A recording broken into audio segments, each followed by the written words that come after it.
So welcome to our vegan mozzarella making demo. Just making plant-based cheeses is really a cool thing to add to your culinary repertoire. It's usually like the final frontier for people going vegetarian to vegan is the not wanting to give up cheese. And some people feel like the commercially available cheese is a little processed. And so I love showing people how easy it is to create simple plant-based cheeses using a variety of techniques. This is a demo from part of the 4-week training that I offer. We have a full day devoted to plant-based cheeses. We have an exclusive audio recording of Miyoko giving us a high-level overview of the ins and outs of plant-based cheese making. And so we go over different techniques to create like a sliceable cheese, a spreadable cheese, stretchable cheese. We do vegan cream cheese, cheese sauces. So we cover the whole realm of like the plant-based cheese making. And I'm going to just dive in a second. If anyone has any questions before I begin, you could type them in and Emily will relay them as they come in. All right, Janelle's in Los Angeles. Thanks for tuning in from there. Sweet. Awesome. So when I do plant-based cheese making and in all of my cooking demos, I like to mention this idea of a template recipe, which if you've been in any of my classes, I talk a lot about that, of looking at the underlying formulas of recipes. Once you understand the underlying formula of a recipe, it allows you to break out of the recipe trap and start making variations based on whatever ingredients you have on hand. So for our cheese today, we're going to be using cashews as the base. And cashews, you'll see that a lot in plant-based cheeses. It's a somewhat neutral flavor, good fat content, and it's probably, I'd say, the most popular nut or seed to use in the plant-based kitchen for cheeses. The first step, I have these are raw cashews that I have soaking. They've been soaking for a couple of hours. You could soak them up to overnight. This is 1 cup of cashews, and they're soaked. And so I like asking in my class, what's the difference between 1 cup of cashews, soaked, and 1 cup of soaked cashews?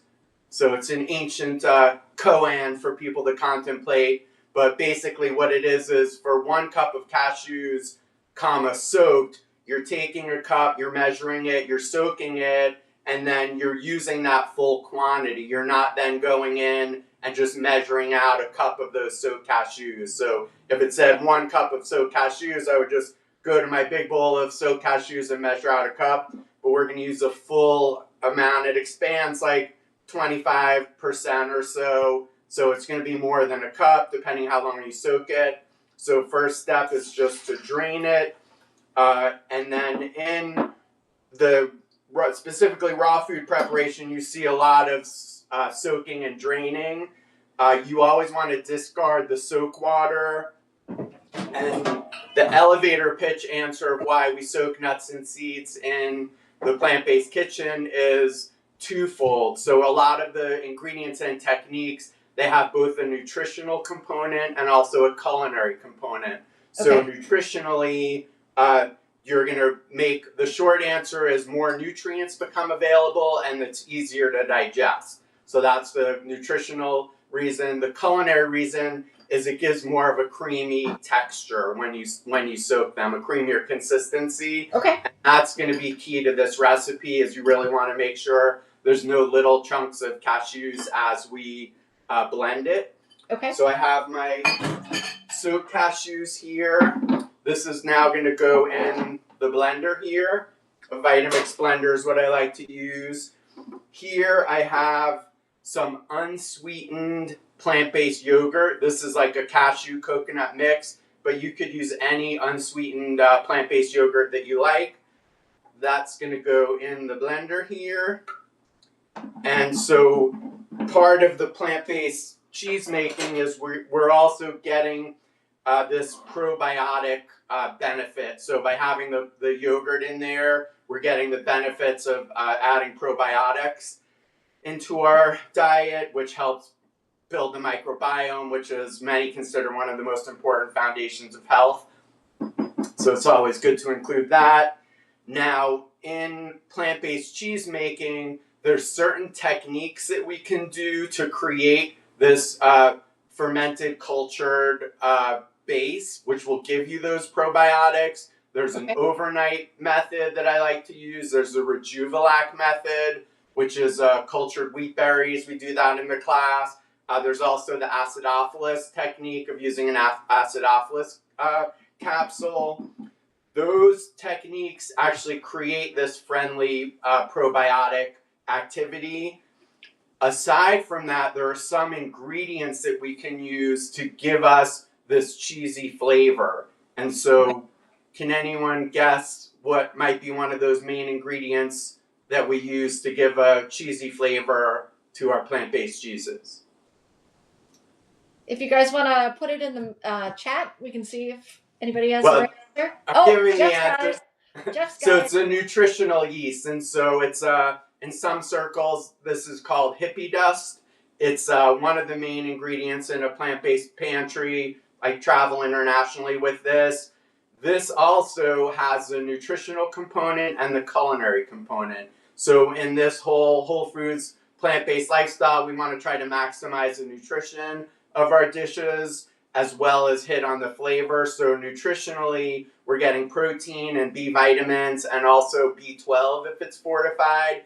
And the culinary application is it gives a nutty and a cheesy flavor. I'm probably preaching to the choir on this, but we use this a lot in, like I put it on pretty much everything: bowls, wraps, toast, smoothie, and making sauces and soups. It just gives like this umami flavor as well. So one of the top ingredients in the plant-based pantry. So I'm going to put a little nutritional yeast in here. And again, if anyone has any questions, just feel free to type them out. I also have some lemon juice here. Lemon juice is another main ingredient that's used to create that tanginess that you could find in a cheese.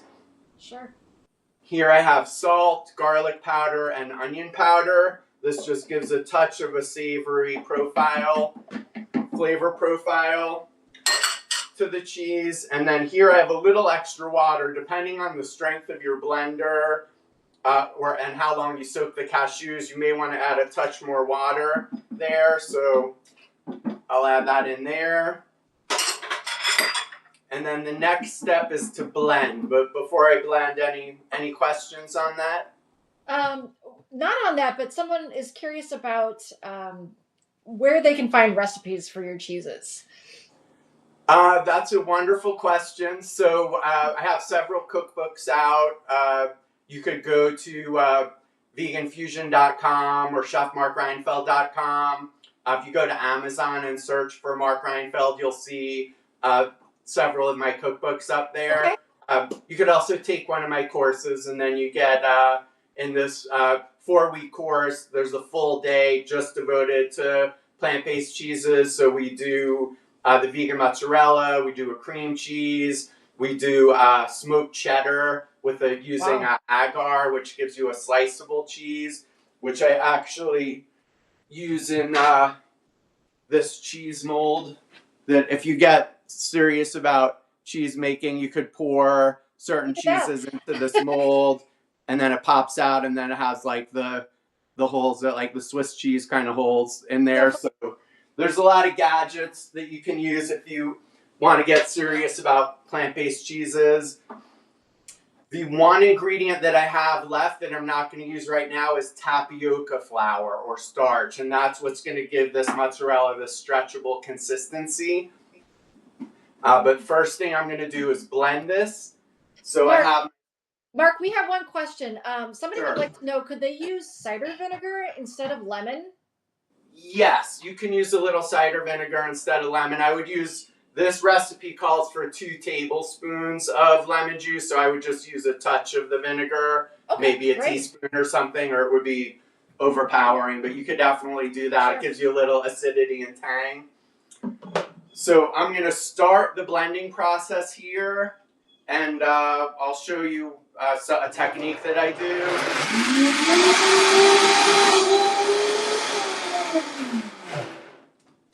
So with the Vitamix, why I like the Vitamix is because you can really get a nice creamy consistency. If you go to chefmarkreinfeld.com on the recommended kitchen gear tab, you'll see a Vitamix there. I like the narrow base one. It's like allows you to get a good blend going with less ingredients than the wider base models. And then what you're going to do is you're just going to keep using this tamper to both stir and move the mixture as close down to the blade as possible. Okay. And then this is another cool gadget. This is specifically utilized for cleaning out your Vitamix. This is also on the website. But you're going to do that, get as much of that out as you can. And in the magic of TV land, I have my pureed mixture here. So you want this to be a real creamy consistency. There's no lumps in here. And the Vitamix really helps get it to that consistency versus another blender, right? Totally. Yep. So now we're going to move into the step where we're going to go from that consistency that I just showed you to a nice, like, stretchable consistency. I'm going to just do a demo for creating mozzarella balls.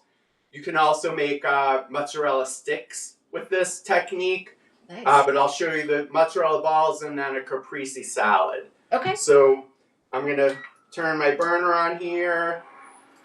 What we're going to do is you want to warm up this mixture. The heat is what's going to activate the tapioca starch. So we're going to want this to warm up a little. And then what I'll use is you could use a whisk, which I have here, to get started, just to whisk it in. You want to avoid any lumps in the mixture. And also in the 4-week course, I have an overhead camera as well that doesn't work in this Substack Live, so you could actually see overhead what I'm working on in the pot. But I'll come up and show you. The first step is I'm whisking in the tapioca so that it is uniformly combined. And then I'm going to switch to a spatula to get the consistency that I'm looking for. And so it's thickening up right now, is that correct? Yeah, well, it's pretty thick as it was. Right now, I'm just integrating the tapioca. So I'll show you, I'll bring it up and show you the texture that I have now. But once I have it thoroughly mixed with the whisk, I switch over to the spatula, and right now it looks pretty much the same as it did before. It's getting a little thicker, but in a moment you'll see how it completely changes. It gets much more stretchable. It's going to start to stick to the bottom of your pan, so you want to lower the heat a little, and you want to just keep stirring. And you'll see it's going to start to stick to the sides. It comes off like a stretchy consistency. Okay. In the meantime, while that's going, you want to get an ice bath ready. And so I have an ice bath is basically ice and water. And what that does is it stops the heating and cooking process. So also in my class, we go over the blanching and shocking technique. And so blanching is when you dip something in boiling water just to start getting some of that bright color and a little cook going. And then you add it to that water. The ice water shocks it and stops the cooking, and it locks in those colors. So great. For our purpose here, I have just about a teaspoon or so of water in my ice bath, and we're going to let the mozzarella balls sit in that brine. When you add salt to water, it's called a brine, and that's going to help flavor the mozzarella. And this is almost ready, but any questions as I go? Feel free to add them into the chat if anybody has any questions. I think we're ready for the ice bath. Cool. So this texture now, you can see really now it's starting to, it's thickening, but also it's like getting stretchy. So if you wanted just to put this directly onto your pizza or on your lasagna, you could just take this and scoop it on there. I'm going to just give it a little more heat, but we're pretty much there. It's going to get, you get a little bit of a wrist workout. It's getting definitely more and more stretchy. I think we're good. And so this is like your nice stretchable mozzarella. That looks amazing, Mark. Thank you. And then once you have that base done, you could do different sizes if you want to do a small scoop or a larger scoop for your mozzarella balls. I'm going to go a little bit larger here, and then I'm just basically just dropping it into the ice water. Okay. And it's going to stop that cooking process. So I'll do that.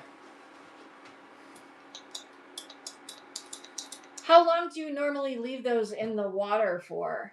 I leave them in for a few hours, and then I'll transfer them to a glass container in the fridge. Okay.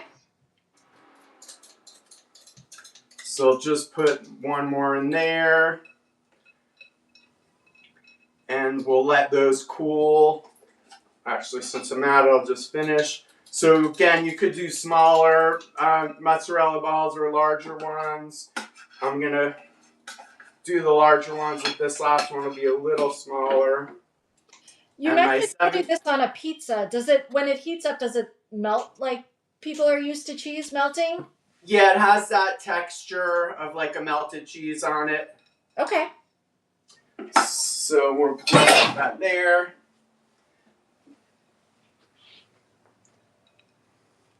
My hands are clean. So that you could see, you could kind of form these into balls. They do, for this recipe that I'm going to, the caprese, it's basically, it's the mozzarella with basil and tomato. So this is not ready to slice just yet. So I have another batch that I have made. I have my mozzarella that's sliced and the basil right here. And I'll just show you a sample of plating. okay. I have some of the sliced tomato here. I have some pine nuts and a little of a balsamic glaze. So in the class we do a balsamic reduction, but this is a nice alternative, this 365 balsamic glaze you can use. When we do plating, so I'll just do a little chat on plating. We go over plating a lot in the 4-week class. I'm always talking about food styling, food photography. As part of the student kit, I send out plating tools like tweezers and little spatulas and plating spoons.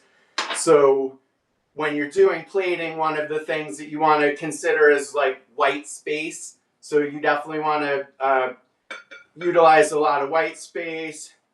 Just doing a simple little balsamic drizzle there gives like that contrast. And now what we're going to do is, it's going to be, you could decide how you want to do this. I'm going to do basil leaf and then a slice of the tomato, a little bit of this, the mozzarella here, Another basil leaf. Another bit of the tomato. That looks so good. Thank you. And then I'll just do one more of the cheese slice. You could do another, could top it with some of the tomato there. Also, with this, you could put some toasted pine nuts on there. Mm, And I like I'm that gonna idea. just do a little chiffonade basil too. So with that, with the chiffonade and all these like knife cutting techniques and little tips and tricks or things that I go over in the 4-week, chiffonade is also called the ribbon cut. So what you do, you use that for leafy herbs or greens like collards. You can use that with, and it creates like a nice, as the name indicates, a little bit of a ribbon cut. So I'm going to just let these fall on the plate where they like, and then just top it. You could top it with some nice toasted pine nuts. Voila. Beautiful. So you have a nice vegan caprese salad brought to you by Vegan Fusion. And any questions? We have a few more minutes for questions or comments. So you've been talking a lot that you go through this in your immersion cooking course. What are the upcoming dates of those? Do you have plans? So I do them seasonally. So the fall course starts on October 20th, in a couple of weeks, and then the winter course will start on January 26th. And you could message us if you're interested. It's really a comprehensive course. It's for people that want to take their plant-based cooking to the next level. It's a real deep dive into a majority of the techniques that you'll find in the plant-based kitchen. So the first 3 days we lay the foundation for the course. So we'll go over one day just on palate development. The next day on talk about template recipe approach and understanding the underlying formula of recipes. The third day we focus on global cuisine, which is another one of my signature styles is Vegan Fusion World Cuisine. Okay. Then the remaining days are a deep dive into each category of food. So we'll do salads and dressings one day, soups the next day. We'll do grain dishes one day, legume dishes, a whole day on plant proteins, a whole day on global handhelds like falafel and spring rolls, a day of tapas like we do an air fried arancini.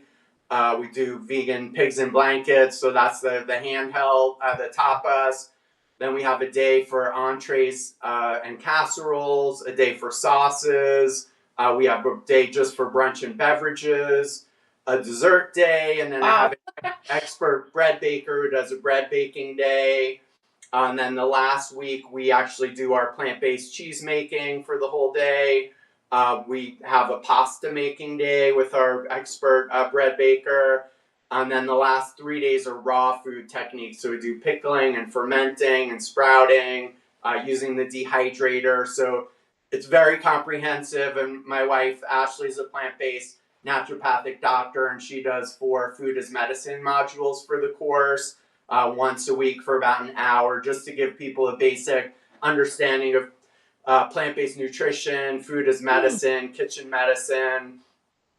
The course is approved for 120 continuing education credit hours by the American Culinary Federation for people who are looking for more of the professional certification. And then I also do one-on-one coaching with the students to help people go where they want to go with their culinary training. And I've had students from all over the world, from Turkey to Nicaragua, England, France, Canada, Mexico, just interested in incorporating more plant-based foods into their life. So Very cool. You anyone, mentioned a lot of like professionals might use this. For somebody who's just starting out on a plant-based diet, is this something they could use too? Yes, yeah. So I've had a lot of beginner students take the course, and it's a course where it's a commitment. Like you want it for people that really want to take this deep dive. Uh, but I've had a lot of people who are just beginning, or for whatever, for health reasons, or wanting to cook better, healthier food for their family, take the course.